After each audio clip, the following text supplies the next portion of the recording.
Hello everybody, I am Heather Briggs of My So Quilty Life. Welcome back to my channel. I am so happy you are joining me today. Today we're talking about the Flower Shop Block of the Month and we are going to be going over Block 3. So grab your patterns, grab your fabric, and meet me back here for a fun tutorial.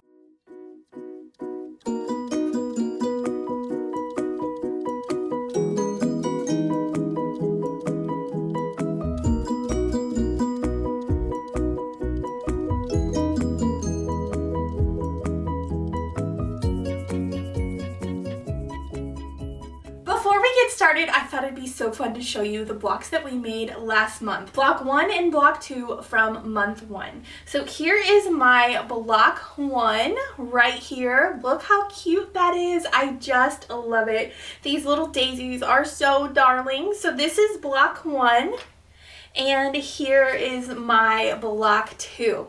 So adorable. I'm loving this block of the month.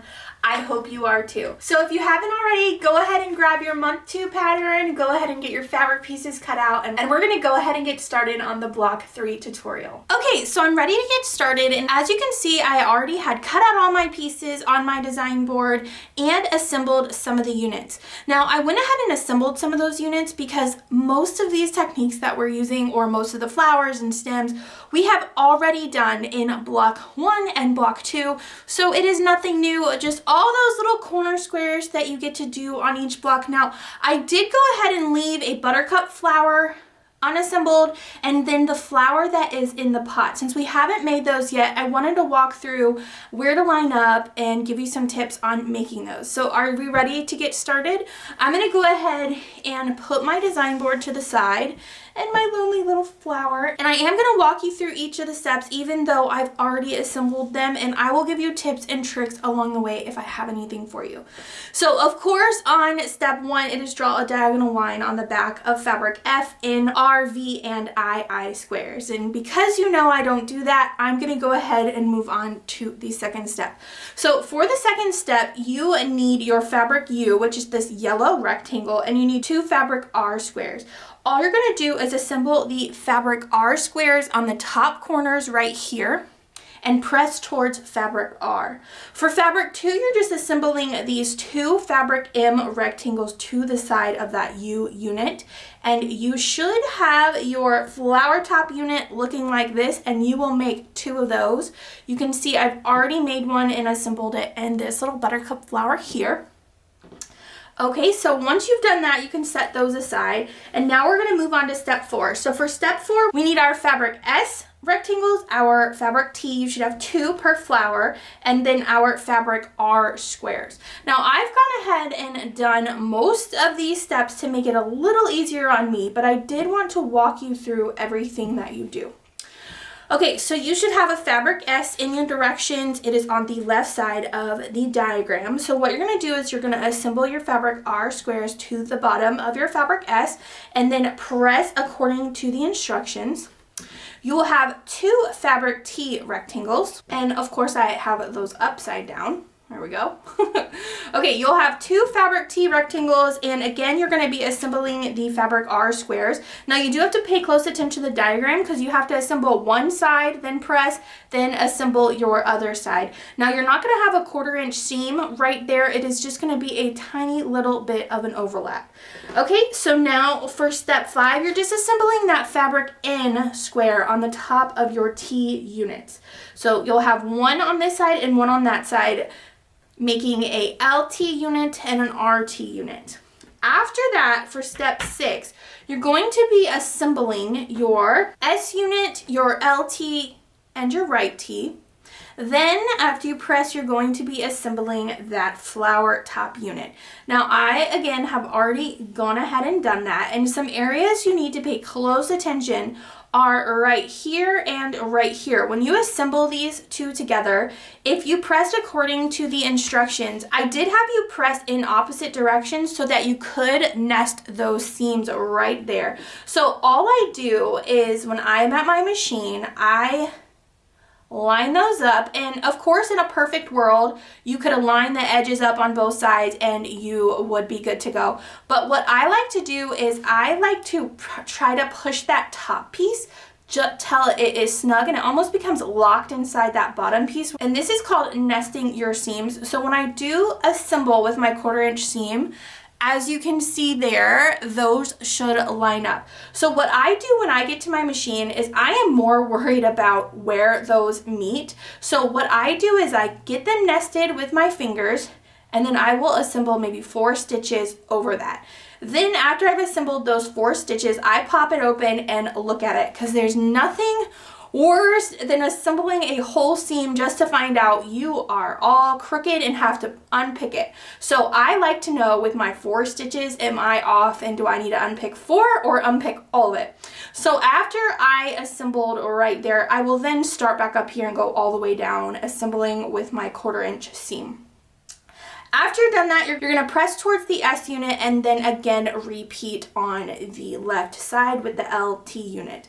After you've done that, this is the unit that you should have. You have your flower top and you have your bottom piece with your T units and your S units. And again, the only place on this section those need to line up are right here and here. You don't have to worry about anything lining up here, which is great. Okay, so I will assemble this in just a bit. When I get to my machine, I'll take a couple different steps with me. But I did want to walk you through the next part, which is step 7. So for step 7, we are making 1 LW unit and 1 RW unit in our lighter green fabric, and then 1 LW unit and 1 RW unit in our dark green. Now, if you're using these same fabrics, you could just make 2 of each, but I am using different fabrics, and in the pattern, I'm showing you how to use different fabrics, so I wanted to keep those different. So all you're gonna do is assemble your R squares for the left unit on the top right corner and bottom left corner, and for the right unit on your top left and bottom right. So after you've done that and pressed those, you can now start to assemble your big stem unit and your small stem unit in steps 8 and 9. So for step 8, you do need 2 fabric Qs and 1 fabric J. This is my big stem unit. I've already gone ahead and assembled this because in month 1, I kind of walked through how to do that. All you're doing on the left side is taking your LW unit, 1 Q and 1 J, assembling and pressing towards Q and J, and again, your RW unit with a Q and J and pressing. After that, you are going to be assembling your fabric X. We are still on step 8, and then pressing towards fabric S. Now, some places you want to make sure that are lined up is I like to make sure that this is lined up, so where your fabric Qs meet your little leaves here, right here, you want to make those line up. So if you're looking, you see a straight line there and a straight line there. You can see those. You just want to make sure you're lined up here and here. Now, it's not a big deal, but it does kind of take away from the overall composition of the block if they are not even. Now, on this small stem unit for step 9, you just need 2 fabric Qs, and you're just sewing them to the LW and the RW, and again, repeating to sew in your Y, which is the little stem here. Okay, so moving on to step 10, you're just assembling your big stem unit and your fabric E. Now, just pretend guys that is already assembled.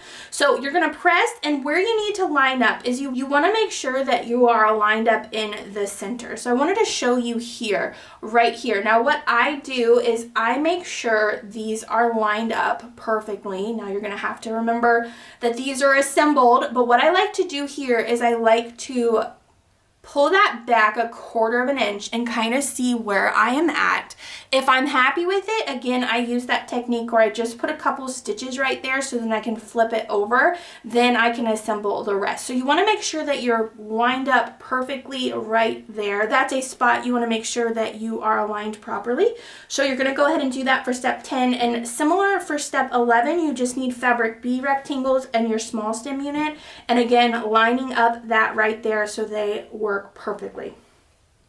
Okay, so for step 12, what we need to do is they're already in the right spot. You're going to pretend that that is assembled. You need your fabric P rectangles. So you're going to need 3 fabric Ps, and you're just going to assemble them in between. So how I like to do it first is I'll usually assemble this right side and press, then assemble that left side, then assemble this to the left, and then assemble all of it together. Now, I'm going to go ahead and move on to the next step because I'm going to take all of that to my sewing machine when I get there, just to make this tutorial a little faster. We're going to move on to step 13. Now for step 13, you're going to notice that I already assembled the cute little cone flower basket, but we just need our fabric AA rectangles, which are right here, the little legs on this little crate. So you need fabric A and your fabric R squares. No different, you're just assembling those fabric R squares on the diagonal line, pressing towards fabric R. It's a technique we're using throughout this entire block of the month, and you should be masters by now.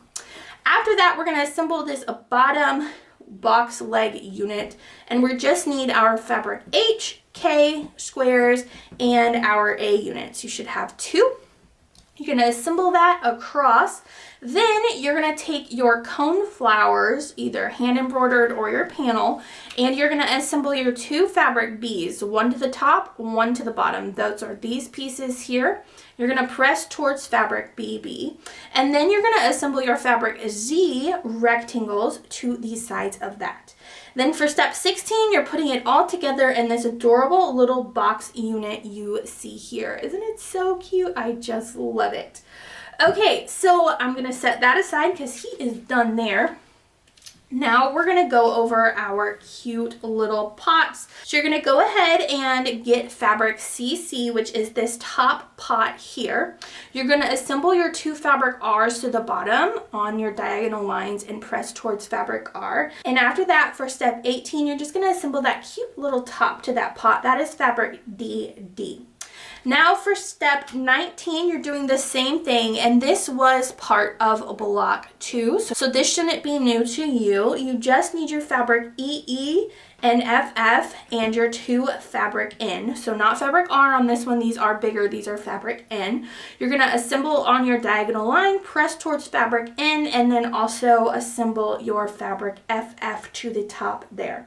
Okay, I'm going to put this to the side because we don't sew those yet, but I wanted to walk you through how I do step 21. So we haven't had this flower yet, so I thought it'd be good to show you really quick. I'm going to turn these over so I can see what those are the same and those are the same. Okay, so for step 21, all you're doing is taking 1 fabric V and 3 fabric IIs, and you are assembling on each corner, okay? Now, you want to make sure that you pay close attention to the pressing directions. You're going to press 2 one way and 2 the other, and you're going to have a D1 and a D2. So for D1, you're pressing everything in towards that fabric D, like this, right here. And then for D2, you're pressing everything out. This is so that your seams will nest when you put these units together, because they can be challenging when you are putting them together to get them to all line up. You got a lot of things that need to line up. Okay, so what we need to do is put 1 D2 on the top left and 1 D2 on the bottom right, and then opposite again, like this. So be sure after each step I list a measurement of what your units should measure. It is very important that these do measure what it says in the pattern. So go ahead and trim those off. I always have little trimmings after I trim off my little corner square little bits. Okay, so now what we're going to do is we are going to take the top 2, and what I do is I try to align them as much as possible, flip it back. This is what I always do, flip it back a 1/4 inch. That looks pretty good, if you can see that there. So what I'll do there is I will assemble a little bit, a couple stitches, maybe 4 or 5 across there, and then again down here I will do the same thing. Same thing. Let's see how that looks. Sometimes these can be hard. No, that looks so good. I'm so glad. Take these slow. Try not to rush through these. I'm going to go ahead and assemble those pieces, and when I get back, I'll show you how they look. Okay, I just got done assembling, and I am pretty darn happy with how that looks. Really good. I think it might be a little off right here, but it's not too noticeable. And this one looks pretty darn good too. So I'm going to go ahead and press those open, and then I can assemble those together. Okay, so I went ahead and pressed those open. Here's what it looks like.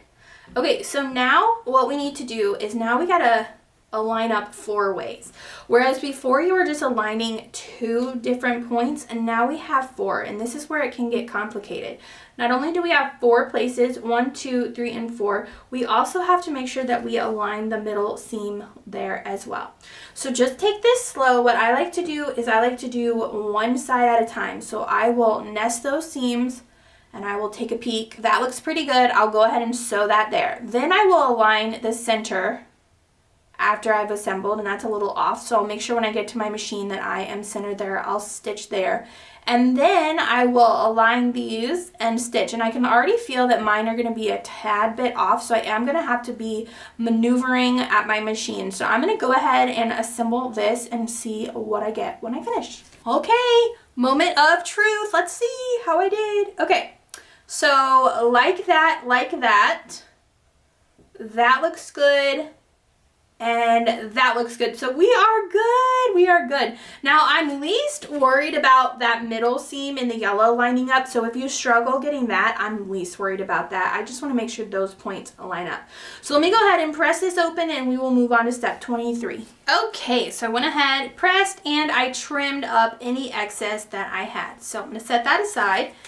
Now we're going to move on to step 23. So for step 23, we just need our rectangles here, our HH and GG. So HH will first be assembled to the top and bottom, and then you're going to press.